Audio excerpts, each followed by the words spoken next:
Halo, apa kabar semuanya? Ketemu lagi di Teknoza ID. Pelan tapi pasti, smartphone 5G dengan harga budget mulai berdatangan. Sebut aja ada Realme 8, Poco M3 Pro, dan terakhir ada Redmi Note 10 versi 5G. Bukti kalau makin banyak persaingan, harga smartphone 5G-nya bakal makin ramah di kantong, dan tentu aja bikin kita semua senang sebagai customer. Smartphone 5G terjangkau yang ada di rumah dan saya udah beli duluan ada Samsung Galaxy A32 5G yang saya beli pada saat perilisan perdananya. Alasannya simple, selain karena spek dan 5G-nya tentu aja saya dapat bonus Galaxy Buds Live seharga total paketnya 3,8 juta aja.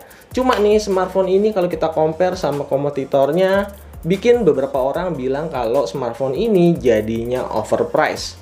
Meski pendapat saya pribadi tetap ada plus dan minusnya. Makanya di video kali ini saya mau sharing soal pemakaian dan apakah betul Galaxy A32 5G ini overpriced. Oke, saya tahu apa yang ada di kepala kalian kalau ngelihat spek dari Galaxy A32 5G ini. Ya, saya setuju. Pertama, layarnya. Untuk layar, Samsung kali ini mungkin lagi ngelamun dan kurang fokus efek dari kelamaan WFA. Kayak bukan jati diri Samsung yang udah biasa kita kenal.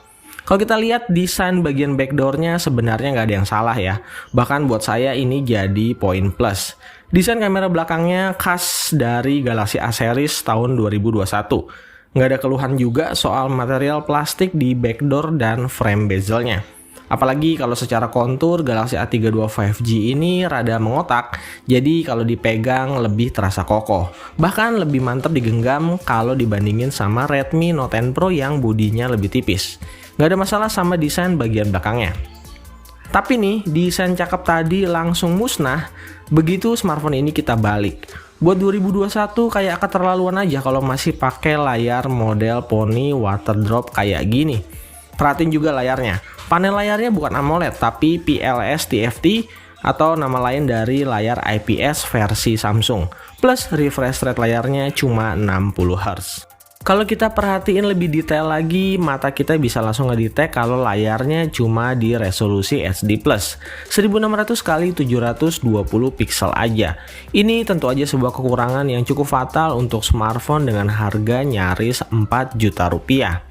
Otomatis kita nggak bisa berharap sesuatu yang lebih sama kualitas visual layarnya. Kalau dipakai buat nonton sebenarnya kualitas layarnya bagus-bagus aja untuk kelas layar HD+. Tapi kita bakal cukup kehilangan detail, kontras, dan saturasi warna kalau berbanding layar Full HD+. Sekali lagi, resolusi HD itu mungkin masih cukup buat beberapa orang. Tapi saya yakin mayoritas orang akan lebih pilih Full HD sebagai standar resolusi smartphone untuk saat ini. Yang kedua, emang sih kapasitas RAM dan ROM-nya juga cukup gede. RAM-nya 8GB dan ROM internal storage-nya 128GB. Kapasitas RAM ini juga yang bikin beda sama adeknya yaitu Galaxy A22 5G. Tapi sayangnya kita dikasih slot SIM tray yang hybrid. Jadi nggak bisa expand memori kalau kita pakai dual SIM card.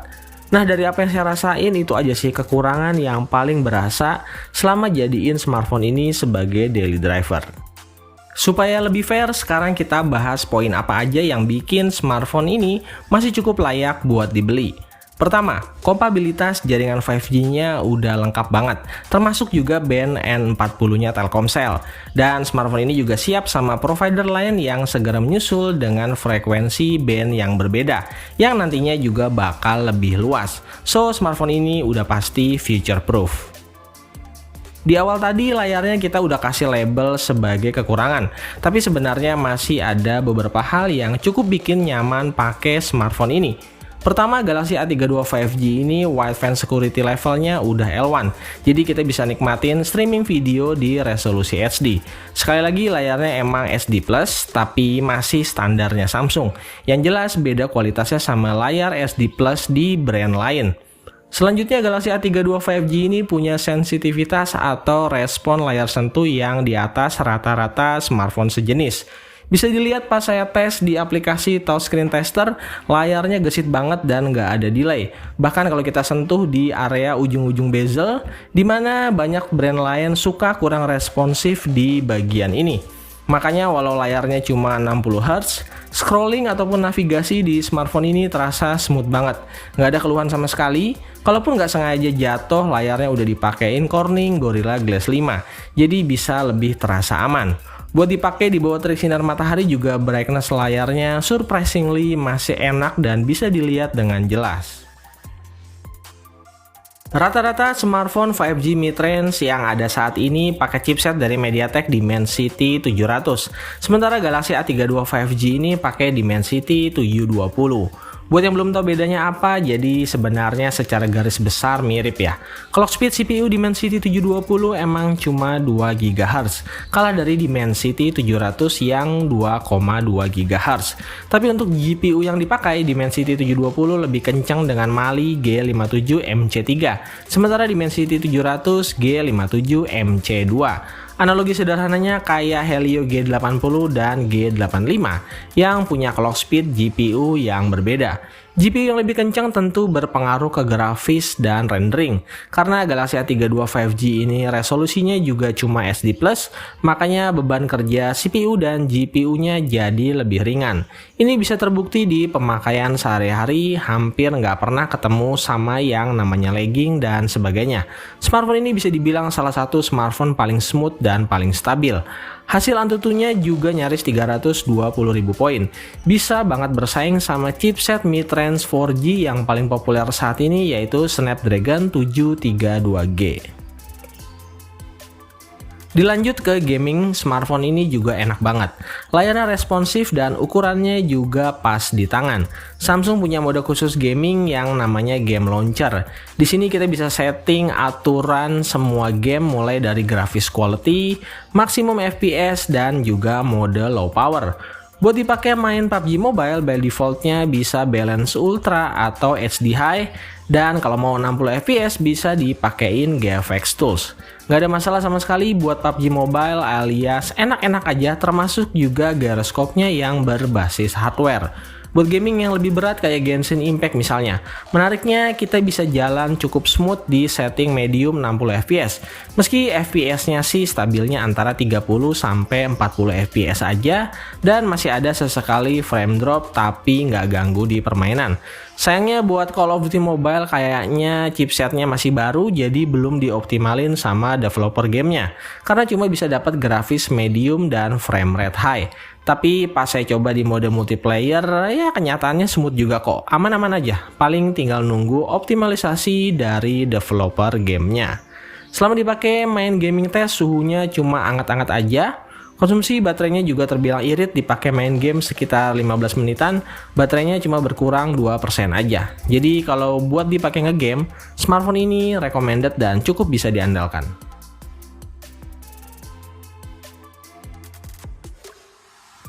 Kalau kalian suka ngalamin lagging atau stuttering atau masalah-masalah lain seputar UI kayak yang biasa kejadian di MIUI misalnya, kalian wajib banget nyobain One UI 3.1-nya Samsung. Udah banyak yang bilang kalau One UI ini adalah salah satu UI terbaik di ranah Android karena emang beneran smooth dan softwarenya mateng. Udah gitu minim bug dan support update softwarenya itu jangka panjang banget. Untuk urusan yang satu ini, Galaxy A32 5G ada di paling atas.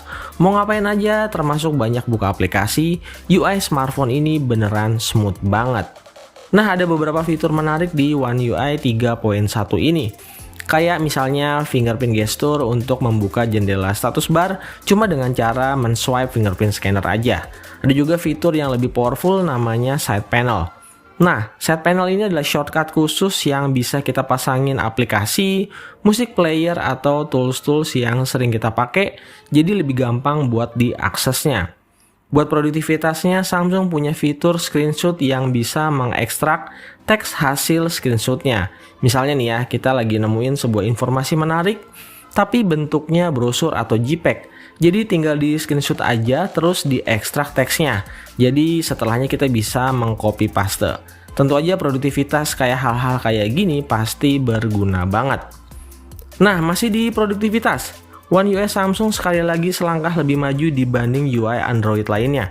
Kerjasama antara Microsoft dan Samsung bisa bikin smartphone ini melakukan sharing dengan laptop berbasis Windows.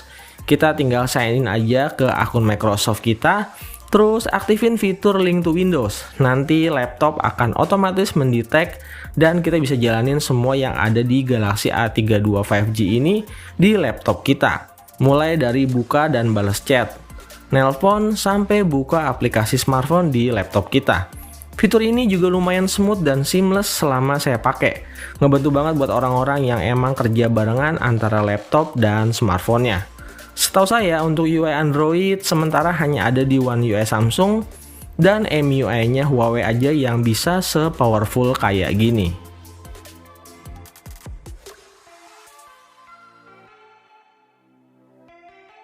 Saat ini kamera di smartphone 5G budget rata-rata sengaja nggak dikasih lensa ultrawide. Tujuannya buat nekan harga jualnya supaya tetap kompetitif. Tapi ini nggak terjadi di Samsung. Galaxy A32 5G tetap punya kamera ultrawide 8 megapiksel selain dari kamera utama 48 megapikselnya. Inilah yang bikin Samsung berbeda dari kompetitornya. Kalau kita bicarain kualitas kameranya sendiri, penilaian saya pribadi sih so-so aja ya. Standar smartphone mid-range di harga 3 jutaan. Detail dan HDR-nya udah cukup meski tone warnanya agak cenderung ke arah flat. Jadi terasa kurang cocok buat orang yang suka sama hasil foto yang genjreng-genjreng. Yang jelas adanya kamera ultrawide bikin smartphone ini kepake buat ngambil viewing angle yang lebih luas. Sesuatu yang nggak bisa ditangkap di kamera kompetitornya. Resolusi tertingginya ada di 48 megapiksel buat yang butuh foto dengan resolusi tinggi. Jadi hasilnya bisa tetap tajam meski udah di cropping. Sementara untuk kamera selfie 13 megapiksel, kualitasnya juga cukup aja. Galaxy A32 5G bisa pakai mode ultrawide yang bikin FOV kamera depannya bisa lebih lebar. Sementara untuk selfie mode bokehnya juga termasuk lumayan rapi di sini. Di kondisi low light kita bisa pakai fitur night mode. Hasil night mode-nya bukan yang paling bagus di kelasnya, tapi masih bisa signifikan ngebantu supaya foto-fotonya terlihat lebih terang. Kalau kita bandingin sama night mode di Redmi Note 10 Pro masih bisa bersaing. Di beberapa situasi kelihatan malah lebih baik. Karena fitur night mode-nya bisa dipakai di lensa ultrawide. Sementara di Redmi Note 10 Pro nggak bisa sama sekali. Termasuk juga hasil night mode selfie-nya yang saya lebih suka hasil Galaxy A32 5G.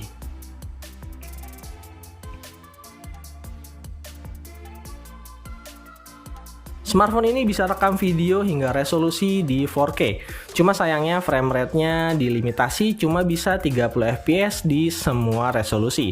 Hasil kamera 4K-nya bagus dan detailnya cukup dapat. Cuma kembali lagi tone warnanya agak flat banget. Di resolusi Full HD, fitur steady videonya otomatis bisa aktif untuk kasih footage video yang lebih stabil. Cuma sayangnya di sini efek yellow-nya terasa cukup kelihatan. Buat yang butuh viewing angle yang lebih luas bisa gunain lensa ultrawide meski resolusinya nggak bisa 4K, cuma mentok di Full HD aja. Sama juga kayak video recording kamera depannya yang juga mentok di resolusi Full HD 30 fps.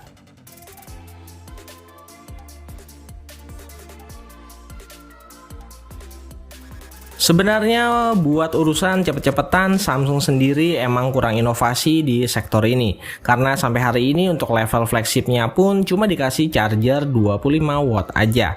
Durasi pengisian baterai 5000 mAh kalau pakai charger bawaan 15 watt bisa penuhin handphone ini dalam waktu sekitar 2,5 jam. Tapi kalau mau lebih cepat kalian bisa pakai charger aftermarket yang punya daya lebih cepat. Untungnya baterai di smartphone ini termasuk awet banget. Dari 100% dipakai seharian sambil sesekali ngegame, Galaxy A32 5G ini baterainya bisa ngelewatin hari dengan screen on time bisa sampai 8 jam. Ya termasuk aman banget lah pokoknya buat dipakai seharian.